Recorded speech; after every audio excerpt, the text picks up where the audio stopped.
Drácula Crianças da Meia-Noite é muito mais que só um mangá sobre o vampiro mais famoso da ficção. Nesse vídeo eu vou conversar com vocês sobre o que se trata o mangá e sobre os elementos que ele traz com ele. Lembrando que esse vídeo está separado em capítulos, então caso você queira pular para alguma parte que você esteja mais curioso, se sinta livre para fazer isso. E antes de qualquer coisa, se inscreve no canal, dá o like no vídeo para me ajudar. Então vamos para a história desse mangá e vamos conversar sobre mangá que é tão bom.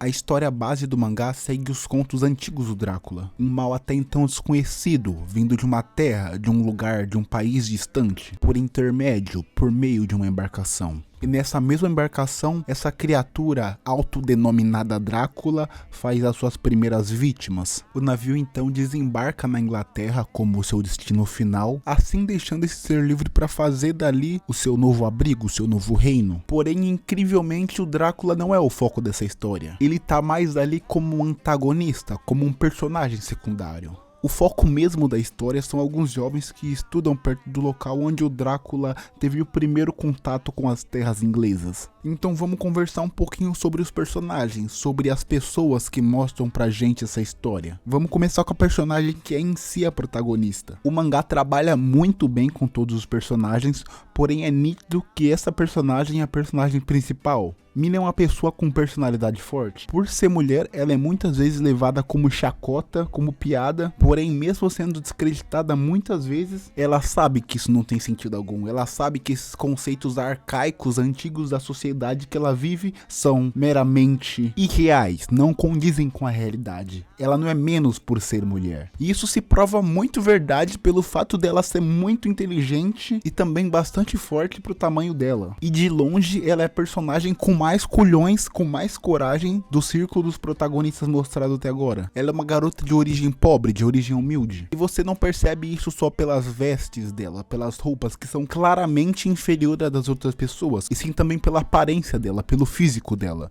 pelo jeito que as pessoas tratam ela e pelo jeito que ela se porta. Por querer se provar para as outras pessoas. Porque se ela tá atrás com base no preconceito das outras pessoas, ela tem que ser duas vezes melhor. Luke ou Lucy é o segundo personagem com mais foco. Um personagem com aparência andrógena, cabelos loiros, pele pálida, olhos verdes. Luke/Lucy é um personagem que vive numa dualidade. De dia, envolto dos seus amigos nobres como ele é tratado como Luke, uma pessoa extremamente delicada e muito bem querida pelos seus amigos próximos.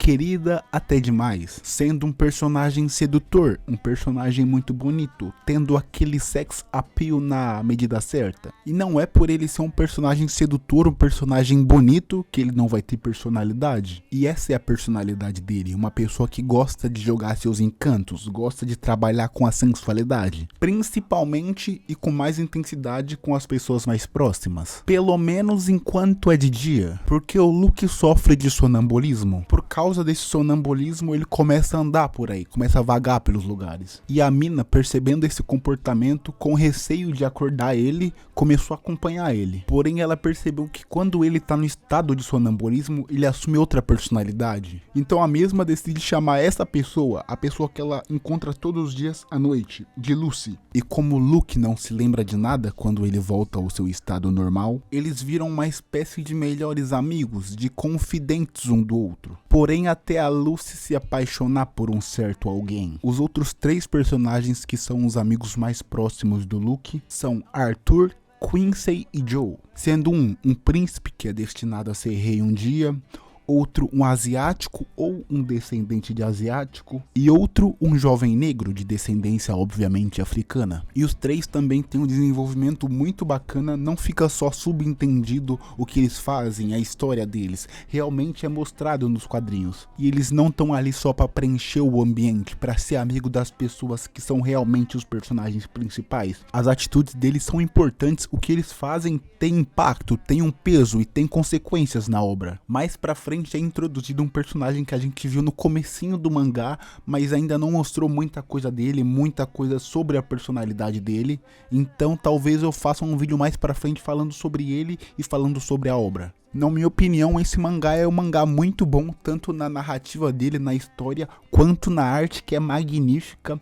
ela transita ali entre um gótico, um realismo, e o Drácula em si mesmo não estando ali a todo momento, ele em si, ele ainda é muito presente. Só a presença dele ali já causa muitos acontecimentos, que a gente vê por meio dos jovens, das crianças ali. Então não perde tempo não, já pesquisa sobre o mangá e lê, o mangá é curtinho, então dá pra você ler sem estresse, aproveitar bem a arte, a narrativa, e ter uma experiência muito boa de um novo jeito de experienciar o Drácula. E caso você queira experienciar outros mangás, conhecer outros mangás menos conhecidos de terror, de horror, eu vou deixar aqui na tela 2 recomendações de vídeos meus. Um vídeo sobre uma história de um mangá chamado Fuan no Tane, que é um mangá sobre um terror atmosférico muito particular e muito bom, e outro sobre um mangá chamado Fobia, com uma história dele. Um mangá que se trata sobre traumas, sobre fobias. Então veja esses vídeos, leia o mangá Drácula Crianças da Meia-Noite e até mais. Tchau.